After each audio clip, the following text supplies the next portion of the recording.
बात उस समय की है जब श्री कृष्ण का जन्म नहीं हुआ था।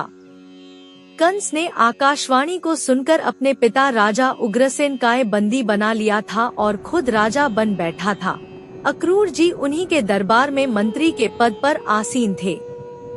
रिश्ते में अक्रूर जी वासुदेव के भाई थे, इस नाते से वह श्री कृष्ण के काका थे। इतना ही नहीं, अक्रूर जी को श्री कृष्ण अपना गुरु भी मानते थे।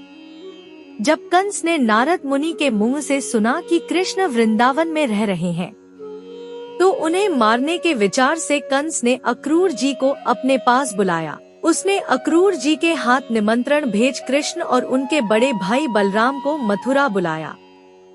अक्रूर जी ने वृंदावन पहुंचकर श्री कृष्ण को अपना परिचय दिया और कंस के द्वारा किए जाने वाले अत्याचार के बारे में उन्हें बताया। साथ ही आकाशवाणी के बारे में भी श्री कृष्ण को बताया कि उन्हीं के हाथों कंस का वध होगा। अक्रूर जी की बात सुनकर श्री कृष्ण और बलराम उनके साथ कंस के उत्सव में शामिल होने के लिए निकल पड़े।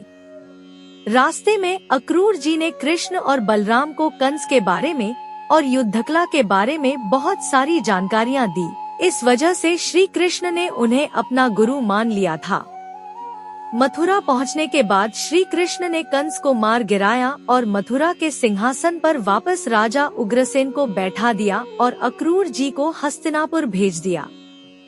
कुछ समय के बाद कृष्ण ने अपनी द्वारका नगरी की स्थापना की। वहां पर अक्रूर जी पांडवों का संदेश लेकर आए कि कौरवों के साथ युद्ध में उन्हें आपकी सहायता चाहिए। इस पर कृष्ण ने पांडवों का साथ दिया, जिससे वो महाभारत का युद्ध जीत सके। कहा जाता है कि अक्रूर जी के पास एक स्यमंतक नामक मणि थी। वह मणि जिसके पास रहती थी, वहां पर कभी भी अकाल नहीं पड़ता था। महाभारत के युद्ध के बाद अक्रूर जी श्री कृष्ण के साथ द्वारका आ गए थे। जब तक अक्रूर जी द्वारका में रहे, तब तक वहाँ खेतों में अच्छी फसल होती रही, लेकिन उनके जाते ही वहाँ अकाल पड़ गया।